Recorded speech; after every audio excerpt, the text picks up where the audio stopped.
Hi, dear Web3 enthusiasts. I'm happy to have Nelson Lopez as a guest for this interview. Nelson is a well-known expert within leadership, team, and organizational development. He's also a CEO of XFounders, a bootcamp for startups powered by Solana Foundation. And recently, he joined 1inch as the head of people and culture. So, Nelson, hi. Hi, how are you? So cool to be here with you, Daria. After speaking for some time now, actually following the podcast as well, and just now being here with you is really, really cool. I'm happy that you joined me and thank you for your time. So, I want to introduce our topic. A few months ago, I published an article about the Web3 hiring culture, and it became the article of the day on HackerNon.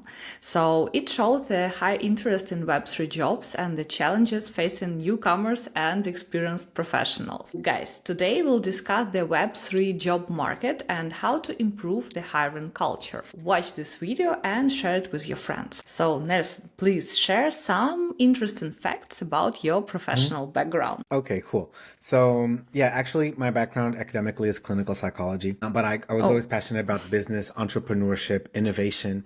So, I went into people development within these contexts. So, for the past 12 years, I've been hard at work within the tech industry in general, focusing on the topics, as you mentioned, of developing leadership, building teams, organizational and process design as well. And I always within tech and Web 2. And I came in contact with blockchain in 2017. I feel like whenever you ask people why they got into blockchain, it's always one of three things. It's either the technology behind blockchain or the potential for financial gains or the philosophy of decentralization. So for me, definitely was the third one. So the philosophy of decentralization.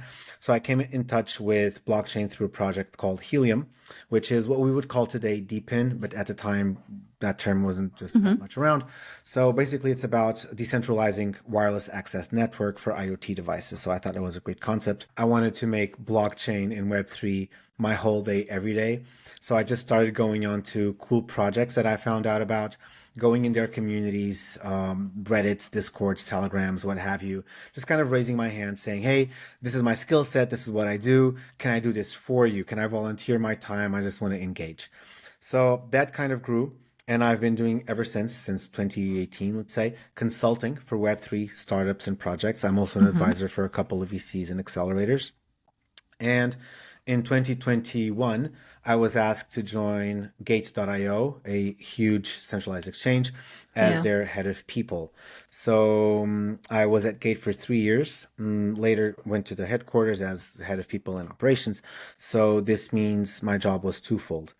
On the one hand, I led a team of people professionals who took care of the people. And on the other hand, I led the operations front for setting up new business units of Gate, a little bit all over the world, where Gate needs to have licensed offices in order to offer its services compliantly there. So this mix of both, of thrice, to be honest, looking after people, and having this founder or startup obsession of just like, I love just babying founders and like giving something of mine to them and just be like, make it out there. Let me help you with the operations overview of setting up new entities and regulated businesses kind of is what attracted the attention of XFounders. And, conversation was had. I spent a month with them in Bali on their last boot camp that was powered by Solana. So a full month of due diligence on each other was amazing, unheard of on my end, Especially on Bali.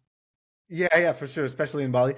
And yeah, so this kind of, XFounders kind of puts me at the convergence of everything I've loved doing so far, from the people building up to the scaling up of startups and enabling the ecosystem through them to just operations management as well. And on top, I have the enormous fortune of having joined 1inch, an amazing ecosystem that I've followed for so long. Some places or some ecosystems, you kind of look at them through binoculars and you kind of, that's good for them. What an amazing stuff, they're doing out there. And then also this opportunity came about. So I'm also leading the people and culture operations at 1inch with an amazing team there, an amazing culture. I could not have asked for a better environment to just, parachute into, to develop develop people and culture topics as well. Yeah, and we'll discuss it later. Yeah, cool. I'll ask you about this, about your experience in 1inch. Can you explain what the difference between Web3 and traditional businesses in terms of corporate culture? I'm going to say something really obvious, but I will elaborate. The difference is the people. And what I mean by this is in Web3, you find a community of people who are much more tech-driven. It doesn't matter how tech-driven you think your people are in Web2. Maybe take a seat until you've seen Web3, especially if you're managing people and culture. So a few examples, yeah? Very transferable, very relatable for anybody listening. HR or people management over the past 50 years has been acquiring this kind of maturity, know-how about its processes. Some of my views since joining Web3 a little bit kind of clash with some of my peers in people management on the topic of there's almost like a people-centric stubbornness around people professionals in Web2 that isn't productive, and it's not what people want. Okay, practical examples. I learned really quick, and some of my colleagues are kind of learning this lesson as well, even in Web2, that people in Web3 are much more about the technology than they are about people. So some concepts like team building activities or virtual beers on a Friday or having buddies when you join work, certain concepts like certain questions even in interviews, like what's my leader's communication style, or what's a team spirit like at this company? What benefits do you have in terms of like having us all hang together and develop a bond? These are less and less relevant, and even more so in Web3 than Web2. People in Web3 are about the tech. They don't come into interviews asking about, again, the communication style, the team spirit, will I have a buddy? They come in asking for, can I use my own Slack or my own software stack on my computer? What platform do we use for communication? What tech stack do you give to people? Can I kind of program my own machine? Can I use Linux on it? So I don't want to give you a picture of me. Why do I have to give you my address? Yeah, so privacy. Yeah. So people in Web3, I would say, look a lot more to HR or to culture to be built around the tech.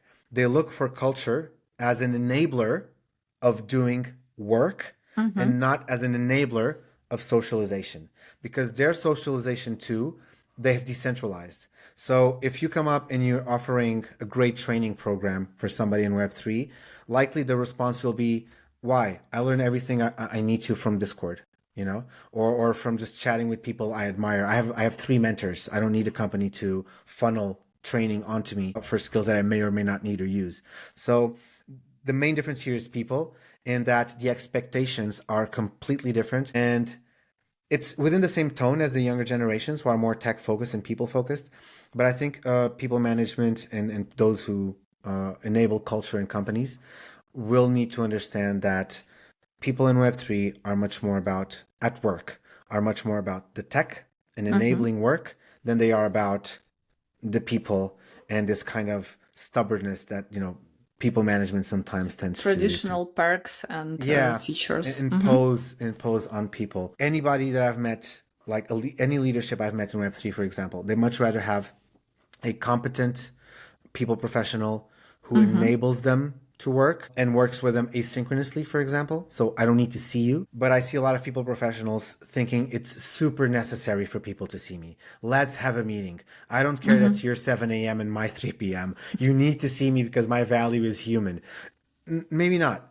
Maybe your value is in enabling work, and that's okay, because people are fulfilling their social needs outside of work in a technological, decentralized way. So this is what I would say is the main difference. Thank you very much for great explanation. Sure. Why people want to join Web3 companies now. Sure. In 2024. So for sure, with the freedom of information, every salary is benchmarked and open in the market. So obviously, salaries are quite higher, tend to be a couple of notches higher within blockchain, especially for tech roles, than in other industries. It doesn't mean the work is harder. It just means that the companies are better funded. So it means there's a lot of fresh, new money. There's a lot of innovative ideas. So there's a lot of money being invested into blockchain companies for talent as well. This is also a pivot that I find is very healthy in Web3. In Web2, the decision makers have gotten used and maybe spoiled by the quality of the talent and how abundant it is. Mhm. In Web3, excellent talent is still rare.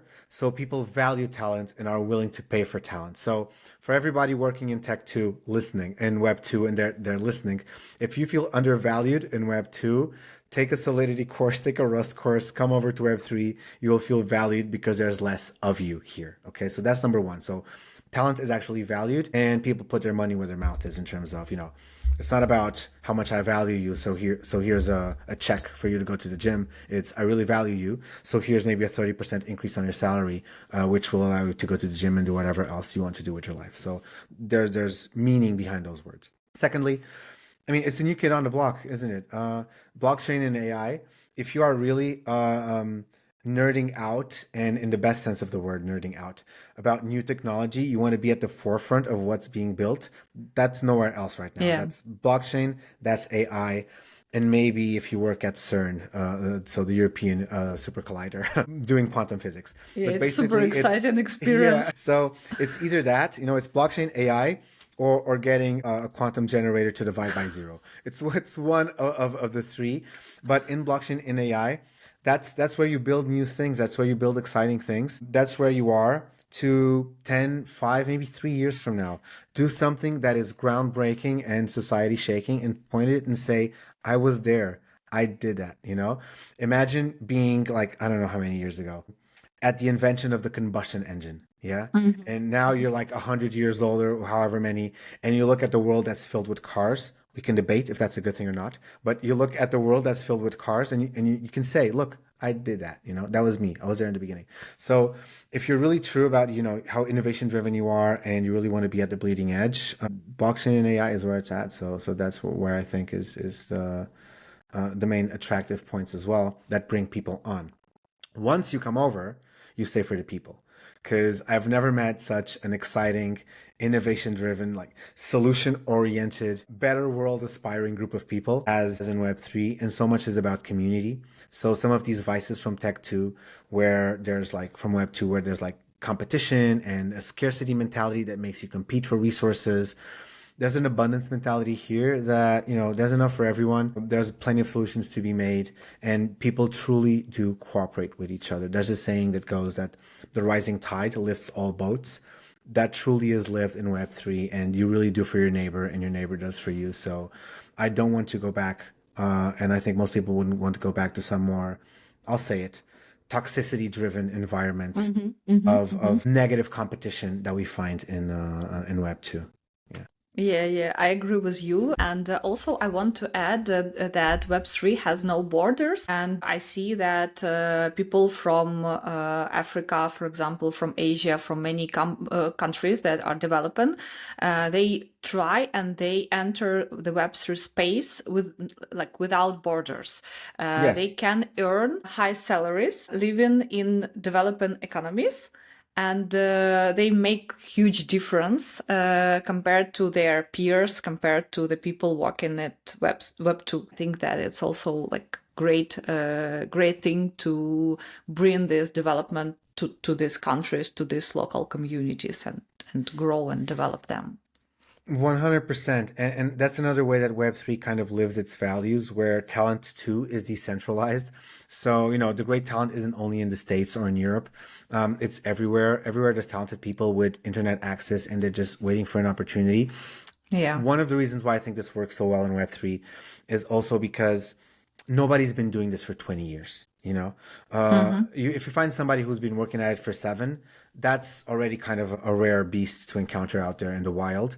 So what I usually say is everybody is 3 months away from, in self-education from landing a job in Web3. I promise you, if today you start going to Discord channels, to Telegrams, to Reddit channels of projects in Web3 that you find cool, I promise you, a month from now, you'll be onboarding other people and you'll be like taking other people's questions on those channels and helping others.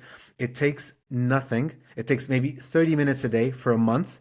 And I promise you, you'll find yourself knowing enough that you are teaching other people. So onboarding it from a knowledge perspective is much, much more of a lower hanging fruit than it is in any other industry. So it's much more forgiving if you're just coming in.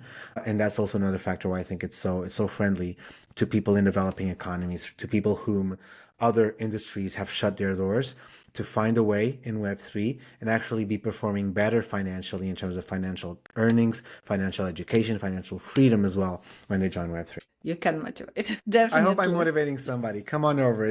Life's good over here, man. Okay, so let's talk about the current state of corporate culture in Web3. I understand that it might sound like weird, like corporate culture in Web3, yeah, because we're not about corporations, we're more about projects and everything. But can you share your opinion about corporate culture in Web3 now? Corporate culture is here. We like to think of ourselves as project driven as well, but I think it depends mostly on the leadership of the projects rather than kind of a transversal approach. So I've seen startups having a corporate culture kind of imposed, and I've seen it work and I've seen it not work.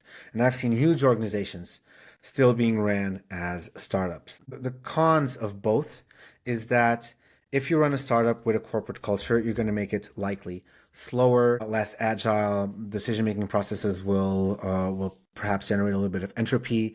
There will be a mismatch likely between the product rollout and the fit to market because things move so fast in Web3 as well, especially the way you treat your people. Usually having a corporate culture works well in terms of information management, privacy, just employee, let's call it employee data management as well, because you're eager to comply quickly. You want to have benefits. You want to pay compliantly. So there are some formal benefits, but then people feel in a day-to-day work experience that things are just so slow and it really isn't compatible with their expectations in terms of, I joined Web3 because things move fast. I want to close this feedback loop between my piece, the work I do, and the impact it has on a solution on the market. And now I'm in this like small structure, but like with a super bottom down heavy structure. That's not what I like. So there's an advantage from the formal handling of employees and organizational design, but overall, I would say the contributor experience has been negative. But I've seen the other way around. I've seen already quite huge organizations more than capable of implementing more organized corporate, let's say, structures and approaches to work, but not wanting to do so, either because of costs, and maybe there's a certain immaturity about the leaders where, all the money we make must go to our wallet and we're not going to spend money on anything that doesn't generate product. So improvement, systematizing, creating redundancies, compliance, that's not us, just keep the money coming. I want to exit, let somebody else, the next person who's coming in to manage this company, let them handle all of that. Yeah. And I've seen also reflect on the culture where there's enough money. The structure is well designed enough to have enough people doing the thing without everybody being overworked. But they still want to capitalize on that. We're a startup. Everybody gives their extra. This, we're not a place for 8 hours a day work. Where everybody needs to give 12 because, we're still trying to make it. You made it 5 years ago. Stop riding this startup wave in which, you want the tax breaks of a huge corporation, but you want everybody to work as if the company's future was hanging from their own delivery in that particular, cycle. So far, I've not found a lot of examples that can really find that sweet spot where in the formal processes, they're corporate, but in terms of the agility, they still keep it fresh and agile. I think that's also to do with the novelty. There's not a lot of books written on this. The people we see giving talks about these topics, they've been doing it for less than I have. So it's like 3 years and people are giving talks about this. So not that this is bad. It's good their voices out there. I just feel like there's a point in the maturity curve of business management in Web3 we've not yet focused on, because for most of the founders and leaders in Web3, product comes first. And once product is out there and we've reached a certain kind of level of stability, then we can think of the nice to haves. and business management is seen as a nice to have, because a lot of these leaders and founders, they didn't take classes in college for business management, and that's not a Yeah, bad thing. of course. So there's no formal training there. They're building the plane, flying the plane, and this type of knowledge of how to build a corporate culture, I believe, comes from experience. So maybe in the next 5 to 7 to 10 years, we'll see some maturity, and we'll be able to kind of find a footprint or a sketch of like an identity of what corporate culture means in Web3. But for now, I see corporate cultures rather than corporate culture, if that makes sense. Maybe you can give some examples of company that already found this balance between being flexible and being corporate, but in good way. I know a couple of good examples that have been mentioned to me. I know smaller team, but still does this really well. Magic Square, for example. I know Gnosis as well has an amazing corporate culture, corporate team culture as well. I'm just finding out as well, and I'm being honest, I wouldn't bring it up if it wasn't true. 1inch as well. So let me talk about 1inch instead of outside of the scope of the global head of people and culture, but as a newcomer, because I've onboarded 1inch literally 3 weeks ago.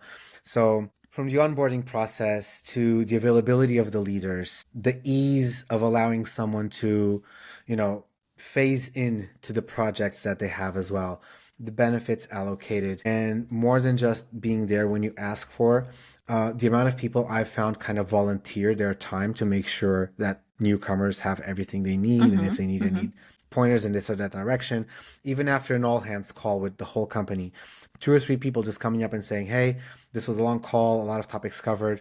This topic is my department. Anything I can clarify for you? And I know it's not me. I know it's everybody. So 1inch is doing something really, really well that I just feel an overall really supportive environment there. And that's definitely something I want to continue to enable 100%. Thank you very much. Many companies face some challenges in hiring non-tech team members and even tech team members. So can you share the main challenges companies face when hiring? Let's start from tech and then go to non-tech team members, if there is any difference. For sure, there's a difference. The challenge is the same, but there's nuances between one and the other. On paper, I would say the challenge is finding qualified people. I mean, experience-wise, not talent or potential-wise. Nobody's been doing this for 20 years. But also because the best ones are for sure allocated to different projects, and because of their decentralized mindset as well, more and more you find people that are not too open to having one full-time job that implies exclusivity. They want to contribute to multiple projects. They want to be freelancers. They don't look at freelancing with the insecurity of previous generations. They look at it with the freedom of the newer generations, and I'll secure myself multiple jobs, multiple sources of income, passive, even better. So the lack of experienced and talented people is, I think, the transversal one. There's a nuance on this as well, that working with a decentralized or distributed, which is not the same thing, workforce, some processes become a little bit more difficult to manage. For example, validating the experience of the people that you hire. Unless you can really take a picture of their online footprint, for example, or you do a background check, which not a lot of people also kind of are willing to do, it's hard to validate that the experience somebody puts on their CV is actually the experience they have. So for tech roles, you have the equivalent, for example, for the Web2 people listening as well, we have equivalents to GitHub, where you can go and see somebody, the projects they're cooperating with and so on, and kind of validate that. But even that requires that people spend time coding on their free time. So it's not infallible. But I would say validating people's experiences is a big one, because I think there's a bigger percentage of surprises in Web3 than in Web2. And by surprises, I mean people you hire to later, based on a premise, and maybe they did well in the recruitment process, later to find out they're not all that. Maybe they exaggerated their contribution or their interaction with this or that project.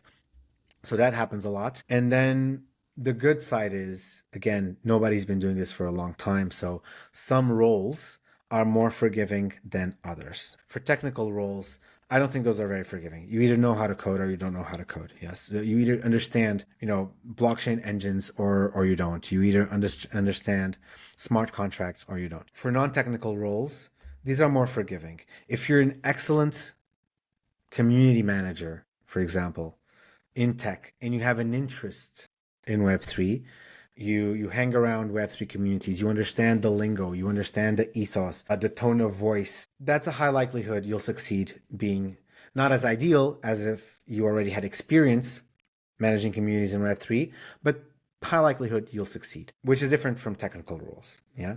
But then I would go Have back. different experience. Really? Okay, cool. Then let's go to just to the kind of senior roles. Yes. And then I'd love to hear it. So then for more senior roles, this becomes difficult again because somebody who was an excellent chief legal officer for even a tech company, yeah, doesn't mean they'll be an excellent chief legal officer for an exchange, for example, or for a Web3 company. Same for, let's say, a COO, for example, or even a CHRO for a chief HR officer. So then we go back to the side of the curve where it's not as forgiving, and the fact that you have experience in other industries doesn't mean you'll succeed here. So tech roles, it's very difficult. I don't think it's very forgiving. Non-tech roles, if you have an interest and you have the background and the skills to perform it, generally you can have a quick learning curve there. But then we go to C-level roles, and I see that is not as forgiving again. Yes, but I'd love to hear your experience. What have you seen? Yeah, thanks for sharing. I have a bit different experience, and I know that it's not only my experience, but the experience of other, let's say, not tech people. But I think that in Web3, all people are tech focused in general. Sure. So I see that many recruiters and many founders don't have experience in hiring non-tech people like marketers, HRs, designers, for example. That's why many of them obsessed by famous names, famous logos, let's say, and they undervalue the previous experience at all. And that's why for many non-tech people, it's hard to enter Web3 space. For example, I had a conversation with one guy and he was like, oh, you don't have 20K followers on Twitter. You are not a good fit for us. And I was like, okay, what's happening? I agree with you that for tech people, it's harder in terms of tech knowledge and fast developing tech in general. And for non-tech, it's harder because there is no hiring culture for non-tech people in Web3. I'm sure that many companies manage this, but in general, it's very hard. For sure. But it's interesting what you said. I think that also maybe ties in with the motivation that recruiters have. Because recruiters, in-house recruiters, but outsourced recruiters or from agencies, their motivation is to fill a pipeline. And then the hiring manager can figure it out, you know? So I can imagine both sides. I can imagine an agency, for example, really not caring about the background and the experience because all they want is to present 50 candidates. That's it. That's the KPI. And I can imagine the hiring manager later who contracted that job, who wants to see the candidates, being surprised by the lack of experience because that's not what they wanted. So I can see that happening clearly, and I agree that that certainly must be common. And I would probably attribute the diverging incentives from the hiring manager and the recruiter, because they're trying to do two different things. One is trying to find the person, the other one's trying to find a pipeline, often for financial incentive. Yeah. So I can definitely see that happen as well.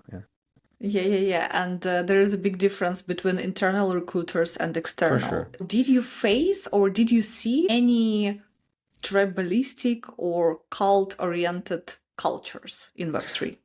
Yeah, for sure. I mean, there's always been in tech in general kind of a cult-oriented predisposition. I mean, talk about, back in the day, Bill Gates, Steve Jobs, what is now, Elon Musk. He's insane. Literally, I would say clinically, but he has a cult following, Yeah. Look at maybe positive examples. Let's say Richard Branson, let's say Mark Cuban, for example, as well. All these people generate huge followings around them. I think in part it has to do with also the psychology of these people, as you brought up, where you have to be a little bit of an egomaniac to believe yourself to the extent that you can bring an idea from the realm of abstraction and make it material and say, I'm building something that doesn't exist. So that egotistic trait helps you in building and in being a founder. It helps you believe in yourself when there's no evidence that you can do it other than you believing in yourself. Also psychologically, it's hard to have the main psychological trait of someone without having accessory traits. Yeah. So for example, sometimes hypercompetence as a main trait has an accessory trait of arrogance, because you know you're good and you know you're better than most people around you. So there's an accessory trait of arrogance there. I think with being a founder, or with this egotistical kind of trait of believing in yourself in the absence of evidence, there's some accessory traits, one of which being a little bit of narcissism. So not only do you welcome, but you promote this cult mentality around you as well. So this is one side of things.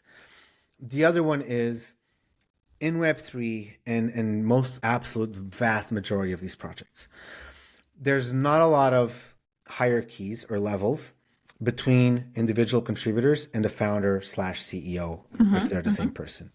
So it's really easy for the demand of being onboard your vision and your idea, believing in the vision, believing in the project, believing in the leader, is really easy. Maybe it's just one person away from all the contributors and the rest of the team, where there's no buffers there.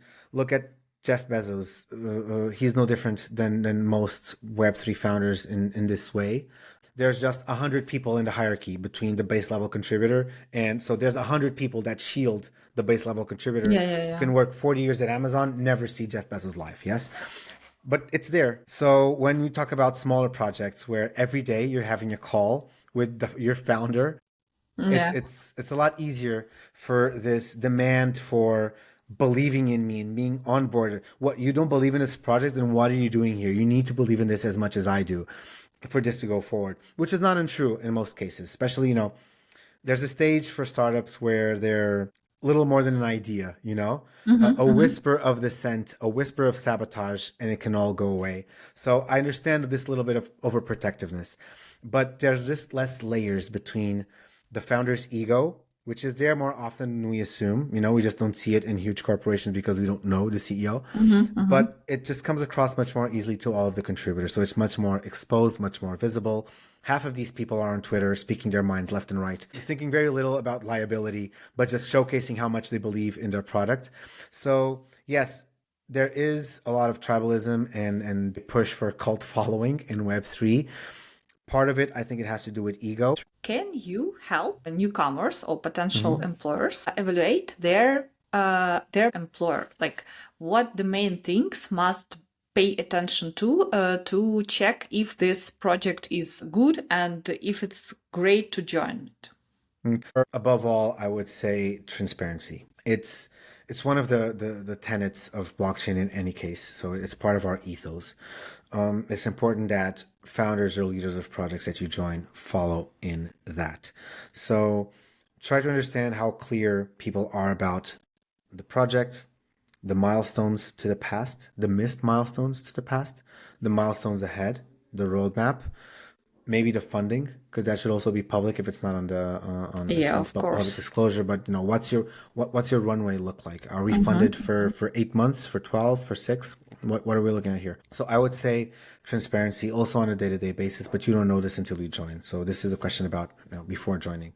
So I would look for transparency, and just when you're talking to somebody from a project, ask questions. Anybody who thinks less of you for asking questions is not a great person to join anyway. Anybody who's a great person to work with in the future will not only be comfortable, but they will praise the questions that you're asking, because that means they're comfortable onboarding somebody who challenges, who asks questions, who has a curious, driven mindset, who looks for innovation, all of that good stuff. So again, main trait, accessory trait. So if the person on the other side is, has the IQ for it, they'll be able to infer good things from your inquisitiveness. Yeah. Then I would also look for the sustainability of the project. So look at what the roadmap looks like. Look at how, what was the success rate of meeting the milestones also to the past. Again, look at what their communication is, look at their channels, if they have a community, see how they talk to their community as well. Do they have a huge following? Are their communities made up of mostly, let's call them organic or inorganic following? Yeah. Look at how solid this project is today. And if it's not all too solid because it's too new, then sincerely, how sustainable are we? Again, asking somebody, what's the runway for our funding at the moment? That's a more than fair question to ask. It it relates directly to the company's ability to pay you for that time. So asking questions about sustainability, I think, is the second point. And then the third point, I'd look to the leaders. Yes. Look at the founders, look at the CEO. If they have a history, look at what projects they were involved in the past. Try to see if they follow through long term with projects or if they build fast and exit fast, for example. And both are great. Yes. If they exit and everybody's taken care of, awesome. If you can even get some equity in there because you're an early joiner, great. So maybe you'll be taken care of for a couple of years as well. So it's not bad to, stay for 10 years with a project or exit fast, but look at their track record. How have they treated employees or how have they treated communities from past projects as well, if they're there? If they're not there, I mean, unless they started right off college, and maybe you want to take some information from that as well in terms of the maturity they might show or not. So be ready. But maybe they've done other stuff at other companies. So look at their history as well. Were they performing in roles that prepare them for this role? Yes or no? So looking into the leaders, I would say is also, I would say, just to keep it like number 3, the other due diligence that I would find interesting when you're looking into a great company to join, to a great project. Yeah, do your own research. I often see that many projects they hide their founders or like they don't show team. And I know that in Web3, that's okay that you have avatar instead of photo, like picture, NFT or something. But if you can find information about founders, it's the red flag. I think that's a good thing that some people do that, because it allows everybody else. It's like being on Twitter, shouting people left and right. It allows the rest of us to make informed decisions. So for me, it might be interesting. Let me find out more. For others, might be, I would never work with somebody who I can't dox, even if lightly. For others might be, oh no, that's cool. I'm also a degen. I'm not giving them any personal data. I'm just giving them, MetaMask wallet or whatever. As long as the money keeps pinging in, I'm gonna ask for my salary upfront anyway. So there's very little risk for me as a freelancer. That's okay. It's one of 5 jobs I'm working at this moment. So if this blows up, there's another. In this case, that's okay. So in its essence, especially in Web3, I wouldn't say it's good or bad. I know how I would handle it, but I understand it's data. It's information for people to then take and handle it as they will. Yeah, I agree with you. So you mentioned about your experience being newcomer at 1inch. Let's talk more about newcomers and about these first days, first months. So what company can do to make newcomers feel comfortable at their new workplace? I'm going to be provocative a little bit here. First, second, and third priority is tech. Make sure people have the necessary equipment and the information they need to perform at the level you expect them to. Okay, so that's number 1. Number 4 comes people. Yes, but this is what I mean. In Web3, if you focus on giving people the information they need and the tech they need, so either the tech stack or the equipment, for example, or just the information they need to perform as you expect them to, that's halfway there to success. People expect less from the human side of the onboarding nowadays than they do about the tech side of the onboarding. Okay. People will complain that, the people in this company are great. For 3 days now, I'm waiting for an approval for a license of a software I need to get my work done. So people will complain more about this than if something is wrong with the people per se. They'll be less forgiving in a sense. So understand, this is on what people's minds is. You're onboarding to do something exciting. Whether it's a technical role or not, people are eager to contribute to this environment. So enable them to do so. Yes. Bickering over if this particular piece of software is cheap or expensive, but let's use this one, which is worse but free, is not a great look for anybody onboarding a company. Yeah. Then we go to the people side. So the tech you provide, the people side you make available and let people come to you if that's something they need. You can set up a buddy system, for example. You can set up a formal training system where people meet certain people or certain departments of the organization as well.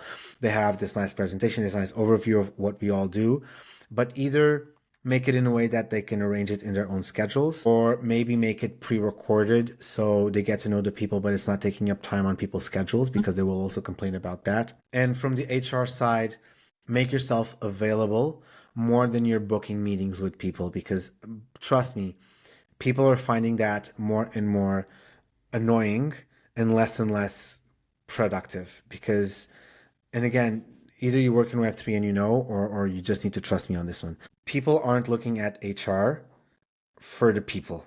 They're looking at HR for the enablement to work. Yes. As HR, we do our jobs as well as we enable people to work. Not as often we're present now as, how friendly and family like we all are. Oh. People have grown skeptical to that because those concepts have been used and abused by other tech industries in a very facetious way, in a very kind of like this idea of we're still a startup, but really we're $1 billion in cash. We're 11 years old. We have like a board of advisors, whatever. So some concepts, which in its principle are not wrong or bad, they've been used and abused by also, if I might say, HR in other industries. So it's kind of biting us in the ass now, and people have grown not just skeptical, but averse to it. And that's not what they want. So I know this is kind of a difficult concept to understand if you see yourself as an HR that says, oh, but I organize so much human stuff in my company and people love it. Do they? Maybe they do, but they're just a different segment of people. Yeah. So yeah, I would say in terms of onboarding, by tech, I mean enable people to do what they're there to do. First and foremost, number one. And then secondly, the human part of the onboarding, make it available for people to come to you rather than imposing it on people as well, I would say. Mm-hmm. And I'm sure whichever platform this is going on, if this comes up on the radar of a couple of HR communities, they're going to just blow up the comment section saying, maybe pissed off, because I've gotten this feedback. But it's hard for HR to think, look at all the maturity we've required for 50 years.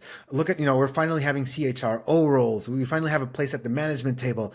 Yeah. All that we've done so far, it can't mean nothing. It has to, they really grab onto this idea that, we can onboard a new industry without changing your ways. But if anything that history has changed us is that it's naive. It's absurd to think that we can manage change without being submitted to it, So all of what I'm saying, is not an existential threat to HR. The inability to change and to review we will come out of this process a completely different animal, or we will not come out of it at all.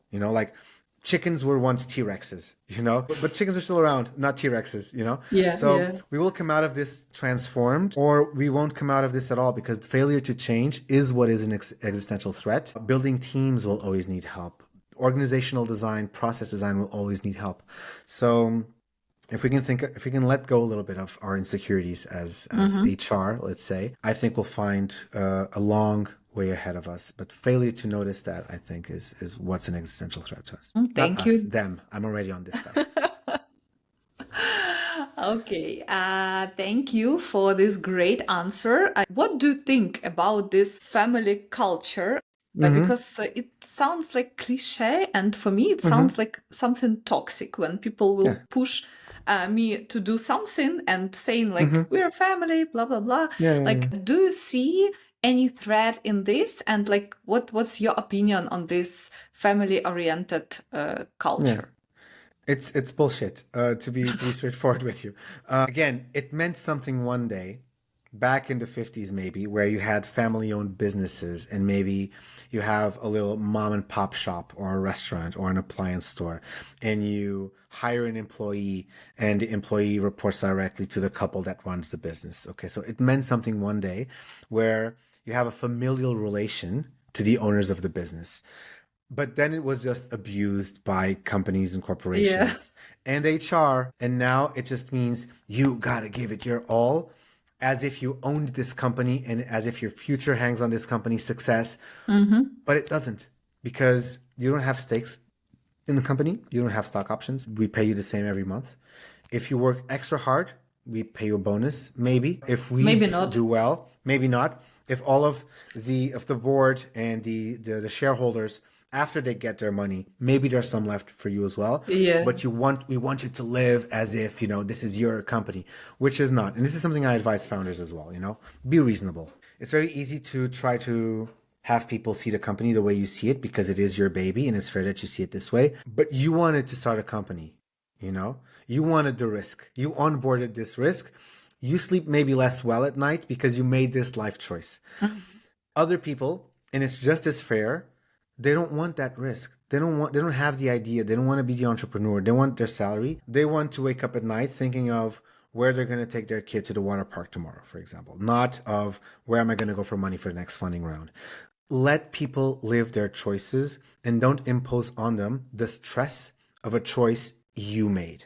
So this family idea, we're a family, was a great way for just to get people to onboard all of the stress with really, and the risk as well, because honestly, if you close shop, people lose their jobs. So that's enough, but without any of the benefits of actually owning the business, No, you work 20 hours a day. You quit your job. You started this. You have a mortgage, you have a 6 months runway or 12 months runway from your project. You work 20 hours a day. Our agreement is that I work 8. And because I have a family and I have kids and I have a dog or whatever. But somehow, on the other hand, and I understand that side too, making this argument has become kind of, oh, you're a slacker, you're lazy, you're only Yeah. want to work for 8 hours a day. Fine, let's revisit. I'll work 10. Give me a 20% increase on my Salary. salary. Mm-hmm. Oh, but then you're only working for the money. Yes, you're working for the dream. I'm working for your dream. I need the money. It's enough that I'm working for your dream, founder, whoever you are. That's more than enough. And our agreement is honored from my side. And you have a chance every year to evaluate my performance. And if I do better than you expected, I get a bonus. Maybe after you and yours get paid. So, it's honored. It's okay. You Yeah. want me to give more? Fine, let's talk tokens, let's talk options, let's talk, stocks and what you're building. But the good news is the younger generation kind of is waking up to this phenomena, and they're coming in really skeptical, and in the same way that it might be perceived in a negative way if somebody says, I'm here to work 8 hours a day. On the other hand, more and more generations are also growing very suspicious of founders or leaders or hiring managers who say, we're a family here during the interview. That's becoming a red flag for the younger generations, and rightfully so, because more often than not, is not true. So I think the younger generation is also already coming in a little bit more vaccinated Yeah. against some corporate viruses that float about. But hey, this is a minority. It still works. You go to any one of the big four, some of them like consultants, Oh, yeah. some They have of the so most toxic cultures. toxic environments, overworked people. I mean, they've become memes over Yeah. the culture that they nurture. People want to work there because they think there's some material value to having a little badge on your shoulder that says, McKinsey or whatever, or KPMG or something like that. Yeah. But, what are they asking of you in return? And what are you getting in return from that? Like after 10 years at one of those, is it that relevant considering, I read this the other day, 50% of the Fortune 500 companies from 10 years ago are gone. So what are you giving the next 10 years of your life to? Is this worth, that little star here that much? Mostly like compared to what you're giving, what are you getting in return, really? Yeah. Sounds like maybe a lot of immaterial stuff, but your years are material. Your time with people is material as well. Being paid a living wage that has yearly raises that maybe barely or don't even cover for inflation, that's not a material gain that you're getting from there.